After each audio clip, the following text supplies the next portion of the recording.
Muy buenas a todos, sean bienvenidos a un nuevo episodio de Anti-Mainstream, episodio 7. Hoy venimos con un tema que se habló mucho en la prensa americana, de Estados Unidos, pero no en la prensa, digamos, de la región, de Latinoamérica, la prensa en español.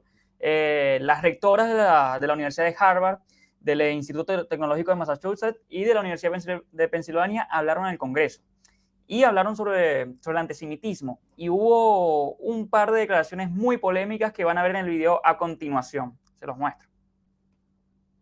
At MIT, does calling for the genocide of Jews violate MIT's code of conduct or rules regarding bullying and harassment? Yes or no? If targeted at individuals, not making public statements. Yes or no? Calling for the genocide of Jews does not constitute bullying and harassment? I have not heard calling for the genocide for Jews on our campus. But you've heard chants for intifada. I've heard chants, which can be anti-Semitic depending on the context, when calling for the elimination of the Jewish people. So those would not be according to the MIT's code of conduct or rules? That would be investigated as harassment if pervasive and severe. Ms. McGill, at Penn, does calling for the genocide of Jews violate Penn's rules or code of conduct? Yes or no? If the speech turns into conduct, it can be harassment, yes. I am asking specifically calling for the genocide of Jews. Does that constitute bullying or harassment? If it is directed and severe or pervasive, it is harassment. So the answer is yes. It is a context-dependent decision, Congresswoman. It's a context-dependent decision. That's your testimony today. Calling for the genocide of Jews is depending upon the context. That is not bullying or harassment. This is the easiest question to answer yes, Ms. McGill. So is your testimony that you will not answer yes? If the Yes or no? If the speech becomes conduct, it can be harassment, yes. Conduct meaning committing the act of genocide? The speech is not harassment? This is unacceptable, Ms. McGill. I'm going to give you one more opportunity for the world to see your answer. Does calling for the genocide of Jews violate Penn's code of conduct when it comes to bullying and harassment? Yes or no? It can be harassment. The answer is yes. And Dr. Gay, at Harvard, does calling for the genocide of Jews violate Harvard's rules of bullying and harassment? Yes or no? It can be, depending on the context. What's the context? Targeted as an individual, targeted at an individual. It's targeted at Jewish students, Jewish individuals. Do you understand your testimony is dehumanizing them? Do you understand that dehumanization is part of anti-Semitism? I will ask you one more time. Does calling for the genocide of Jews violate Harvard's rules of bullying and harassment? Yes or no? Anti-Semitic rhetoric. When And is it anti-Semitic rhetoric? Anti-Semitic rhetoric, when it crosses into conduct that amounts to bullying, harassment, intimidation, that is actionable conduct, and we do take action. So the answer is yes, that calling for the genocide of Jews violates Harvard Code of Conduct, correct? Again, it depends on the context. It does not depend on the context. The answer is yes, and this is why you should resign. These are unacceptable answers across the board. Bueno, acaban de ver las declaraciones. La que estaba haciendo el interrogatorio, Diego, audiencia, es Stephanie. Stephanie, que es nada más que una representante republicana, la presidente de la Cámara de Representantes, del Partido Republicano en la Cámara de Representantes. Diego, te dejo a ti ahora analizar las declaraciones y después, si quieres, vamos haciendo el ping-pong. Sí, ¿qué tal, Emanuel? La verdad es que dirán muchos amigos de nosotros porque estamos hablando de universidades en Estados Unidos cuando normalmente nos dedicamos a hablar de Latinoamérica, ¿no? y de la región. Y yo creo que son dos o tres razones, ¿no? La primera es realmente el contexto en el cual se dan estas declaraciones, es el contexto que muchos de ustedes conocen, la guerra, el ataque terrorista que hizo Hamas a Israel y el subsecuente reinicio de esta guerra centenaria, por no decir milenaria, y lo que sucedió en Estados Unidos, y sucedió no solo en Estados Unidos, sino en muchos países latinoamericanos también, es que hubo muchas protestas a favor de las acciones que cometieron los terroristas de Hamás, argumentando que eran a favor de los ciudadanos palestinos, que lastimosamente no tienen ningún tipo de libertad de condenar o apoyar a Hamás, sino que tienen que hacerlo por la violencia propia. Pero en Estados Unidos esto toma un perfil muchísimo más importante, precisamente porque uno de los sitios donde más hubo protestas en favor de estos actos terroristas fueron las universidades americanas, sobre todo las universidades elitescas como Harvard, como MIT, etcétera, etcétera. Entonces la pregunta es, ¿son realmente antisemitas estas universidades? ¿Son realmente antisemitas estas presidentes? ¿Tú qué piensas, Emanuel? Buena pregunta, Diego, buena pregunta. Y se genera un buen debate porque estas universidades durante mucho tiempo tuvieron muchos financistas de origen judíos. Mismos financistas están indignados con estas declaraciones y van a empezar a quitar el financiamiento a estas universidades. Y creo que es un poco, no sé si antisemitas, que bueno, estas declaraciones para mí sí son completamente antisemitas, inaceptables, porque bueno, en las universidades cuando hay protestas, bueno, en el mundo cuando hay protestas fuera de Palestina, no, habitualmente hay cánticos que piden o glorifican el genocidio contra judíos. Lo de tirarlos al mar, los llamados a las antifadas, etcétera, son llamados al genocidio. Y que no las condenen directamente y den una respuesta muy elaborada, hablando de que depende del contexto, o que si constituye acoso, hostigamiento, puede ser que sí. Eso para mí es antisemita. O sea, es claramente lo que dice Stephanie, indignada, que la respuesta debería ser sí. Entonces sí, por esa parte esas declaraciones son completamente antisemitas. Después lo que yo veo, Diego, es que estas rectoras son quizás la representación de la época. Mujeres que son de cierta forma socialdemócratas, progresistas, y llegan a estos cargos por su ideología. Y estas universidades se han convertido básicamente, no sé si en centros de adoctrinamiento, pero sí juegan muy favorablemente al pensamiento progresista actualmente. Si tú ves las encuestas de cómo apoyan los demócratas o qué piensan los demócratas sobre el conflicto de Israel y Palestina, están completamente divididos. Y los más jóvenes, justamente, son los que tienden a apoyar más a Palestina que a los israelíes. Entonces, quizás va por allí la cosa, ¿sabes? Quizás no son antisemitas como tal, no odian a los judíos, pero intrínsecamente lo hacen. Intrínsecamente promueven el antisemitismo, también promueven el odio hacia las personas blancas y bueno, hay una serie de cuestiones aquí, podemos abordarlo con calma.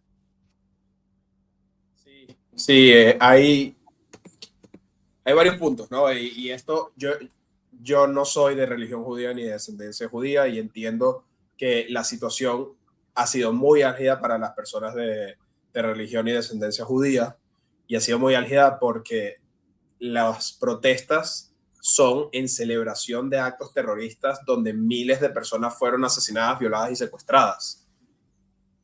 No estamos hablando de unas protestas en pro de la libertad del pueblo palestino como algunos argumentan. Estamos hablando de unas protestas de celebrar actos terroristas. Es como si en algún sitio en el 2001 hubiesen habido protestas celebrando la caída de las Torres Gemelas, que las hubo. No en Occidente, pero sí hubo ese tipo de celebraciones.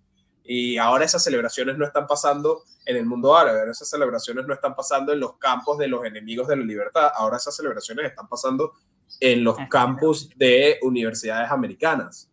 Y me parece absurdo empezar por ahí, o sea, me parece absurdo el hecho de que existan organizaciones que apoyen a terroristas y que no sean como dicen, serían desclasificadas, o sea, eliminadas de las universidades. Me parece absurdo.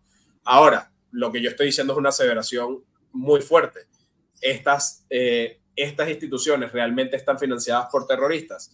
Mira, la respuesta es que sí, muchas de estas personas, muchas de estos grupos pro-palestinos dentro de las universidades reciben financiamiento más allá de la universidad. Muchas de las personas, de los líderes, reciben financiamiento más allá de la universidad y aunque no hay ningún tipo de demostración que ese financiamiento venga directamente de terroristas, es financiamiento de personas que les interesa que se cante una solución intifada-revolución, que se cante del río al mar. O sea, que hagan cánticos de genocidio dentro de las universidades para crear no solamente un clima de hostilidad, sino además crear un victimismo de parte de las personas que son los victimarios. Y por eso es que yo creo que es importante para nuestra audiencia y para todos nosotros, incluso en Latinoamérica, hablar sobre este tema.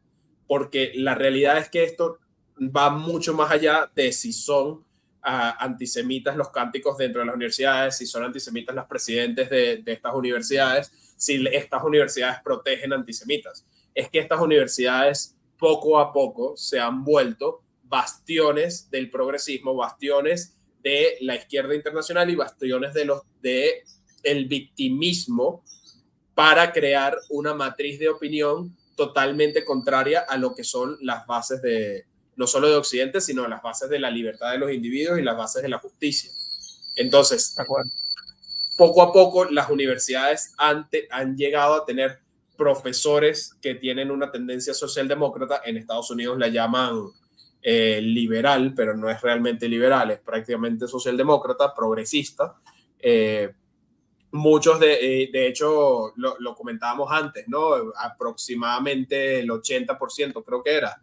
Creo que no, pero es 80-20, 90-10, dependiendo de la universidad que está. No, bueno, sí, es un 60% que se consideran de izquierda o extrema izquierda, un 30% que se consideran moderados y un 10% que se consideran conservadores, básicamente. Estos son datos del Higher Education Research Institute, del Instituto de Investigación de Educación Terciaria, o sea, de educación universitaria, y es preocupante, no porque un profesor pueda tener una ideología distinta a la que los alumnos o a la que otras personas tengan. Es preocupante porque si estas universidades comienzan a priorizar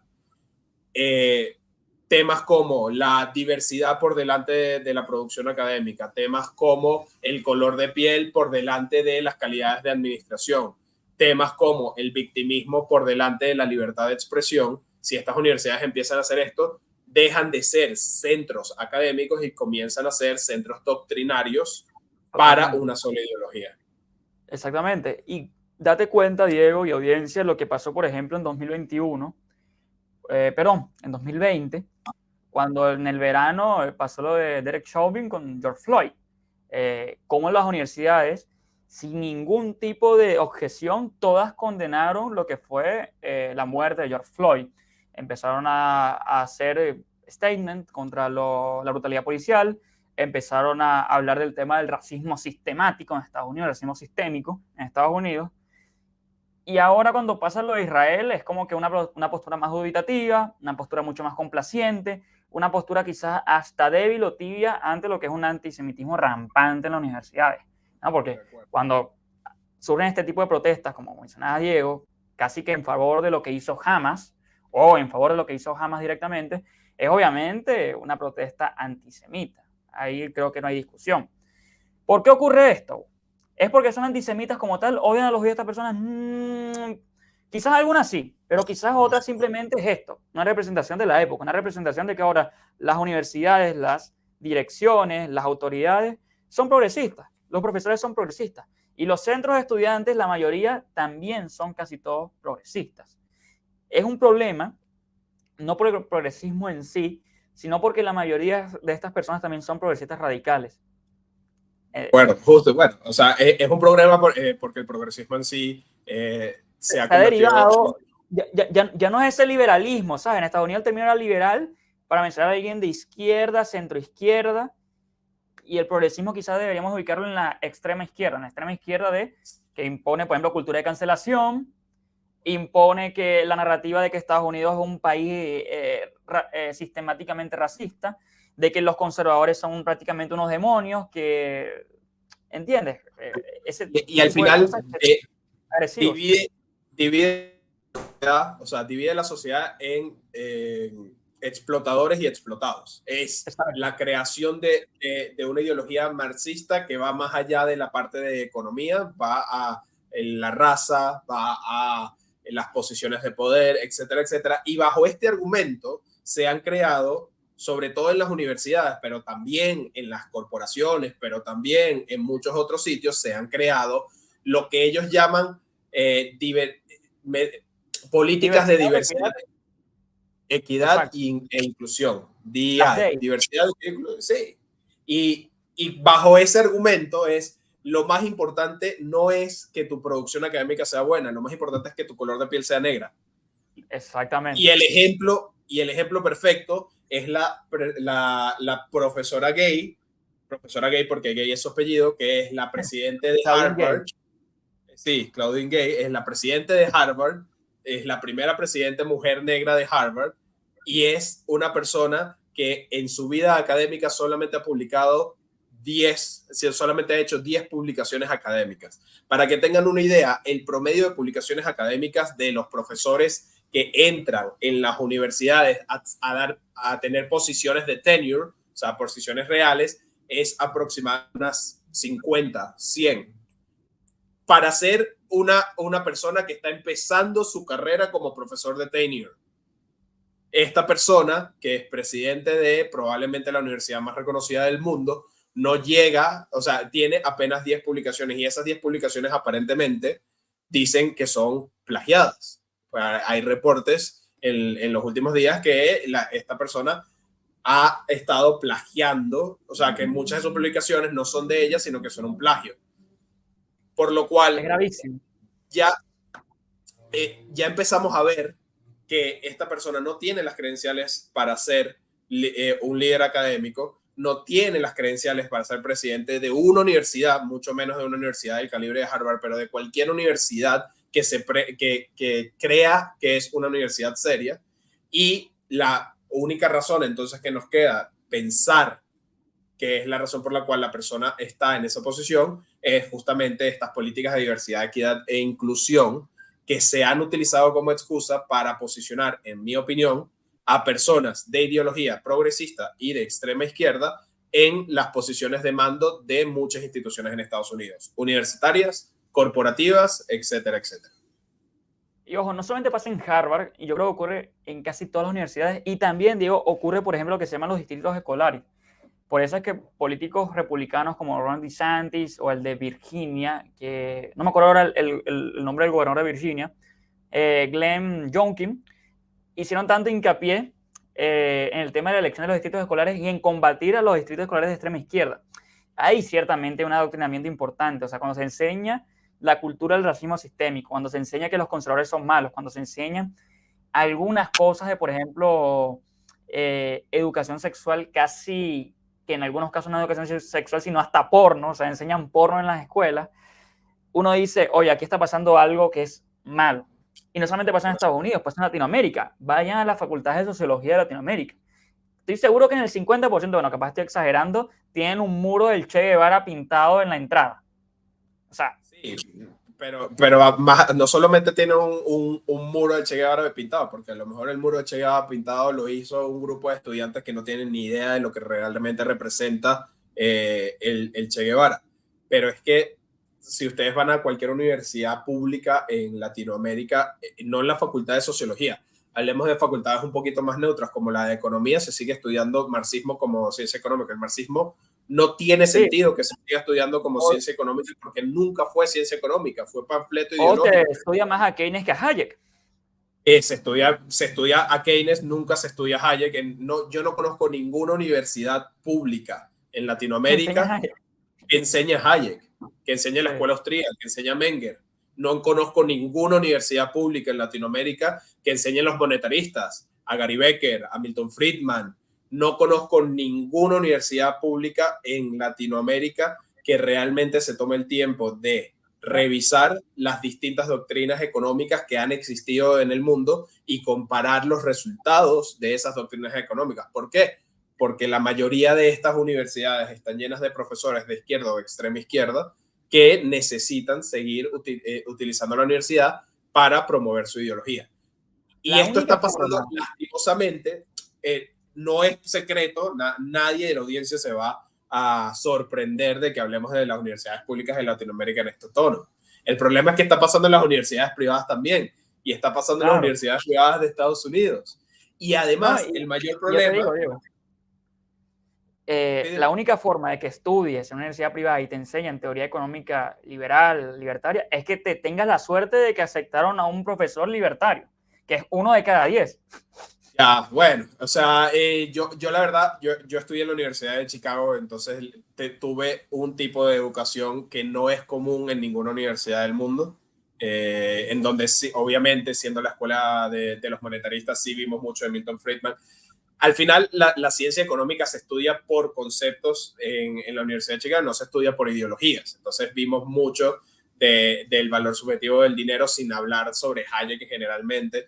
No es una escuela donde se lea mucho a la escuela austríaca, lastimosamente esa formación la hice yo por mi cuenta, pero honestamente, si te soy sincero, yo sí creo que la mayoría de las universidades, por lo menos en Estados Unidos, por lo menos en Europa, de las universidades privadas, desde el punto de vista económico tienen un cierto balance, pero ese balance... Que en definitiva es lo que importa. Sí, pero ese balance poco a poco ha ido desapareciendo. Y el problema, de nuevo, para mí, no es que tú tengas un profesor ideologizado. El problema para mí es que ese profesor ideologizado tenga la potestad de expulsarte de la universidad si tú no estás de acuerdo con su ideología. El problema para mí es que las universidades se dejen de ser centros de desarrollo académico y de debate y se conviertan en centros de adoctrinamiento. Que los estudiantes no sientan la libertad de poder expresar sus opiniones porque creen que sus opiniones van a causar su expulsión, van a causar una mala nota, etcétera, etcétera. ¿Y por qué digo esto? Porque, y aquí les voy a compartir. El problema es la libertad, ¿no? La libertad de expresarse. Sí, si tú tuvieras la libertad de expresarte y de tener una opinión y de contradecir las opiniones de las personas que están por encima tuyo, bueno, fenomenal. Pero eso no es lo que pasa en muchas universidades. ¿Por qué digo que no es lo que pasa en muchas universidades? Aquí les voy a mostrar el ranking FIRE, que es un ranking de las universidades en cuanto a libertad de expresión. Y estábamos hablando de 3 universidades, ¿no? Estábamos hablando de Harvard, estábamos hablando de UPenn y estábamos hablando de MIT.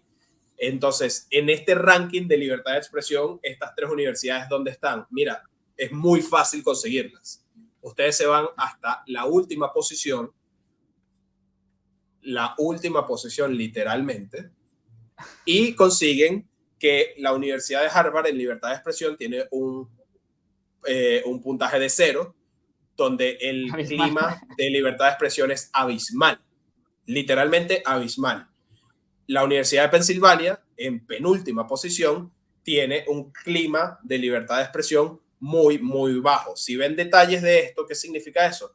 No se sienten seguros los estudiantes de poder expresar sus ideas, no hay tolerancia para que vayan distintos tipos de personas a hablar de distinta ideología, se acepta que los estudiantes cierren salones si el profesor está diciendo algo que no tiene nada que ver. De hecho, hay casos en los que hay profesores que han sido expulsados por decir palabras en chino que suenan parecidas a la palabra que empieza por N discriminatoria en inglés, pero está hablando en chino y los han expulsado de la universidad.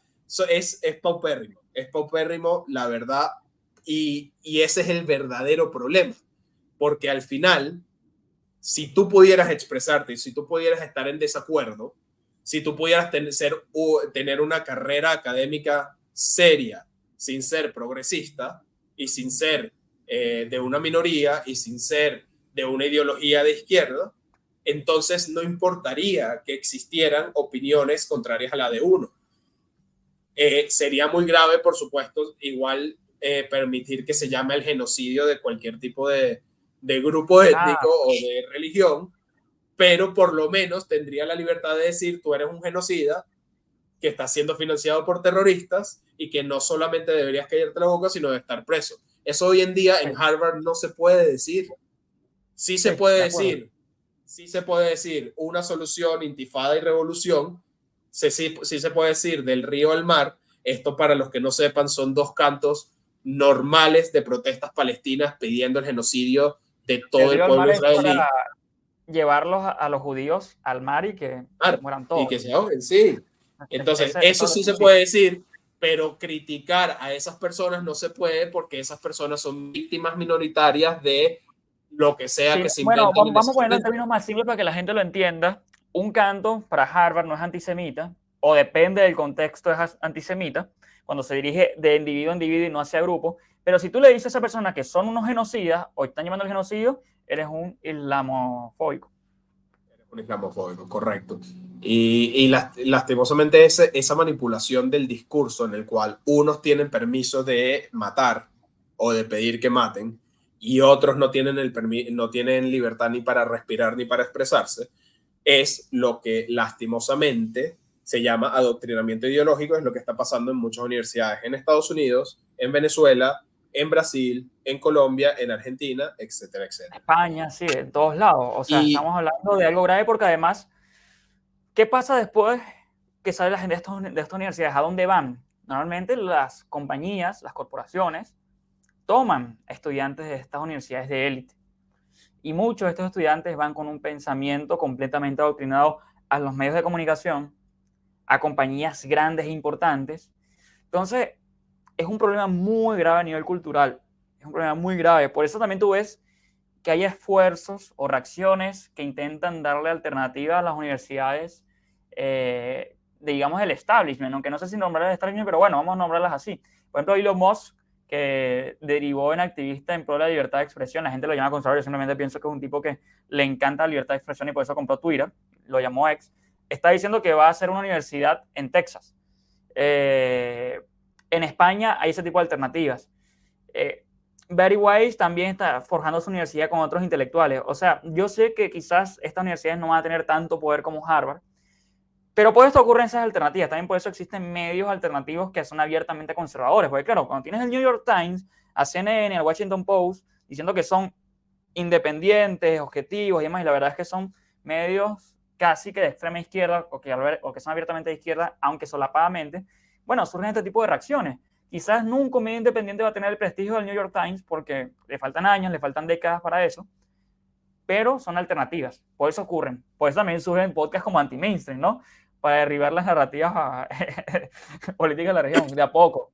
correcto, sí, y la verdad es que sí existen, ¿no? Existe, por ejemplo, la Universidad Francisco Marroquín aquí en Guatemala, existe el think tank liberal Juan de Mariana, han existido dentro de ciertas universidades algunos grupos liberales que realmente hablan sobre la libertad de expresión. Hay universidades antiguas como la Universidad de Chicago o como otras universidades que han tratado de mantener una postura abierta de libertad de expresión, pero es importante comentarlo, no solamente porque estas universidades de élite luego generen líderes en las grandes corporaciones o en los gobiernos, etcétera, etcétera, sino porque es parte de lo que ha sido la batalla cultural en los últimos 20, 30 años. ¿Y por qué hablamos de la batalla cultural? Porque cuando te empiezan a meter desde tu formación la idea de que es más importante tu raza que tu criterio personal, cuando te empiezan a decir que es mucho más importante ser de una religión que bajo el argumento progresista ha sido víctima a lo largo de la historia y no importa el carácter de tu persona, cuando eso es lo que te venden, tú vas a empezar a pensar que tú eres una víctima y que a ti te deben y te deben una recompensación por haber nacido víctima. Y ese pensamiento mediocre y ese pensamiento destructivo no solamente genera fraccionamientos dentro de la sociedad, sino que además crea obstáculos y barreras para que las personas realmente puedan desarrollar todo su potencial. O dicho de forma más sencilla, es una forma de alimentarte el cerebro de basura para que no puedas ser una persona realmente productiva y libre. Y no está sucediendo de nuevo en la Universidad Central de Venezuela, que ha sido tomada lastimosamente por la extrema izquierda desde hace más de 40 años. Muchos amigos míos de la Central dirán que ¿qué bolas tienes tú? ¿Por qué estás diciendo esto? Lo siento, amigos, es una universidad extremadamente comunista y lo saben ustedes que estudiaron allá. Pero es que no está pasando ahí, está pasando en las están pasando en muchas otras universidades, en universidades privadas, y esto genera un clima en el cual pareciera que el consenso es un consenso académico progresista. Un consenso académico progresista es nefasto porque cuando te empiezan a enseñar que las matemáticas son racistas y que tener un problema matemático equivocado no es porque te equivocaste en el problema, sino porque es una construcción patriarcal occidental ese problema y por ende tú no tienes la culpa, entonces dejamos de aprender de matemáticas, dejamos de aprender de biología, dejamos de aprender de Ahora, filosofía, de ingeniería y nos quedamos solamente en el doctrinario postmodernista de volvernos víctimas del sistema. esa de la matemática progresista, la matemática racista, me acuerdo que escribí un artículo en 2021 que lo promovía la Fundación Melinda y Bill Gates. Fue tal cual. Y muchas universidades, claro, como te la vende la fundación de esta gente, pues la cogen y la enseñan. Pasa así tal cual. ¿A ustedes les parecerá surrealista o inédito que quizás nosotros estamos diciendo estupideces, pero vayan y googleen, pongan matemáticas racistas y les aseguro que van a aparecer artículos con los links y con toda la documentación necesaria para que vean que es real lo que decimos? O sea, pasa tal cual. Y Diego, y la polarización que se genera es brutal. O sea, la destrucción del tejido social en Estados Unidos con el tema de la raza es impresionante. O sea, no hay tema en Estados Unidos donde la raza no tenga un factor determinante para alimentar retóricas nocivas. No existe tema en Estados Unidos donde la raza no forme parte fundamental de la conversación. Y es muy grave esto, porque el relato del racismo sistémico lo apoya por lo menos entre el 40 y el 50% de la población, y el otro 50% lo ve de forma absurda. Que, bueno, quizás nosotros estemos en esa posición, pero en serio hay gente que apoya eso, y es grave porque al final ahí surgen los debates sobre si la gente necesita recompensación porque tuvo familiares que fueron esclavos. Y ese debate se puede dar. Ese debate se puede dar, puedes tener distintas opiniones. El problema es que cuando se da ese debate, un lado del debate se caracteriza de racista, de nazi, de todos los calificativos despectivos, y entonces no se puede opinar.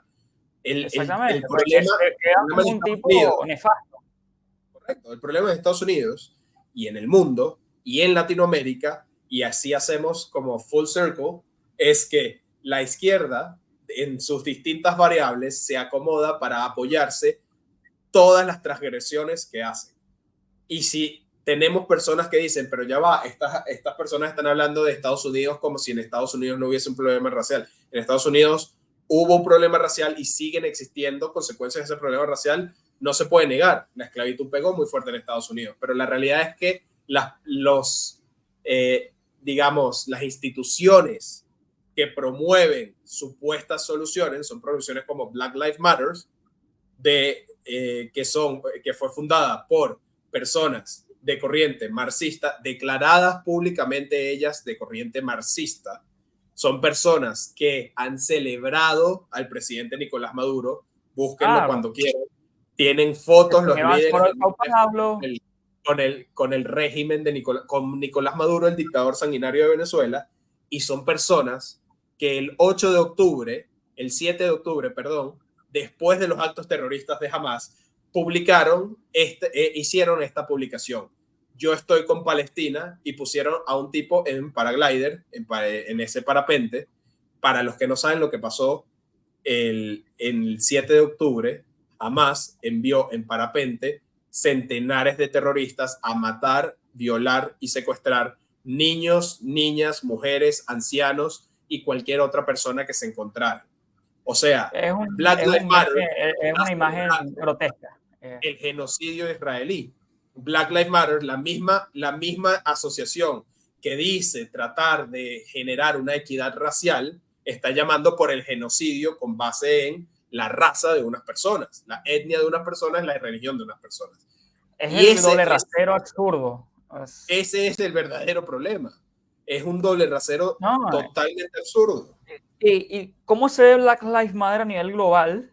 Pues nosotros lo vemos con un ojo crítico, pero mucha gente durante años, Diego, en Latinoamérica, España, Europa, mamó de Black Lives Matter en propaganda, por ejemplo, en los partidos de fútbol todos los fines de semana. Todavía. En la Premier League todo el mundo se arrodillaba hasta ahora.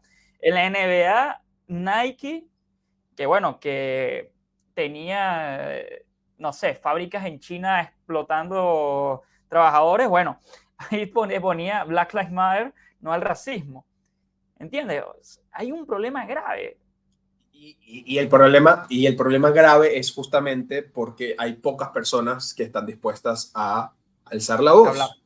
Sí. Cuando salieron las primeras protestas de Black Lives Matter, que no fueron protestas, fueron disturbios, que no fueron protestas, fueron quemar centros comerciales, quemar casas, atacar a personas.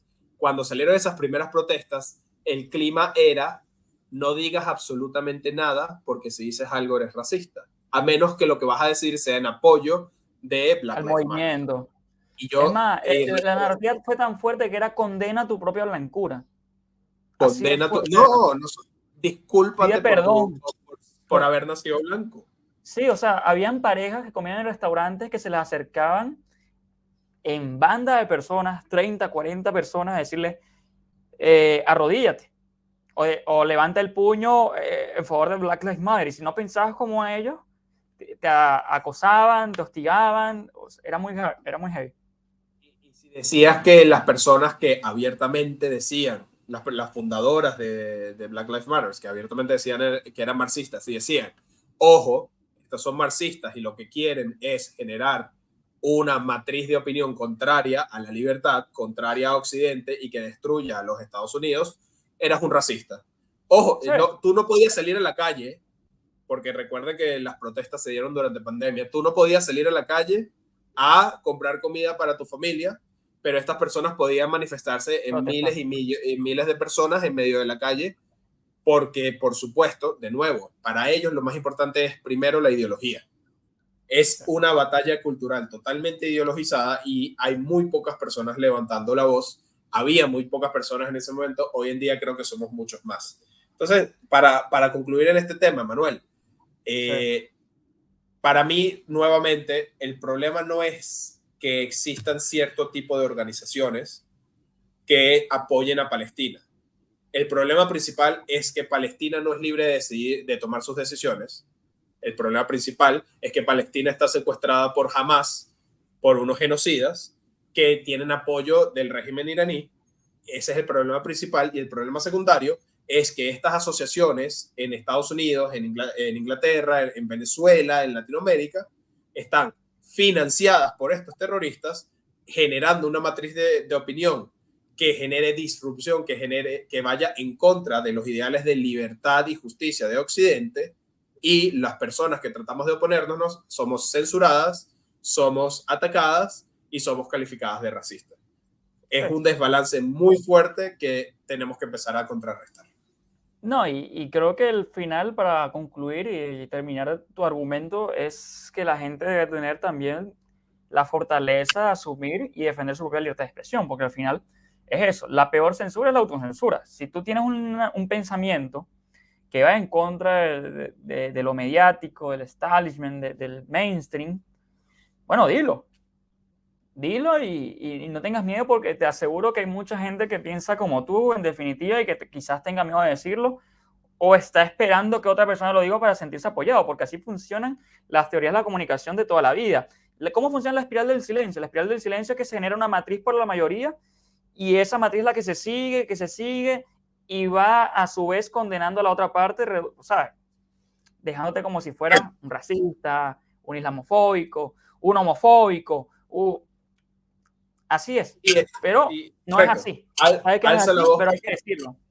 Alza la voz cuando tengas una opinión, y la contrapartida, no busques censurar a las opiniones distintas a las tuyas. Debátelas, véncelas, convéncelas, pero la persona que está buscando censurar normalmente es la persona que menos razón tiene dentro del debate. Las personas que se victimiza antes de dar argumentos normalmente es la persona que menos razón tiene dentro del debate.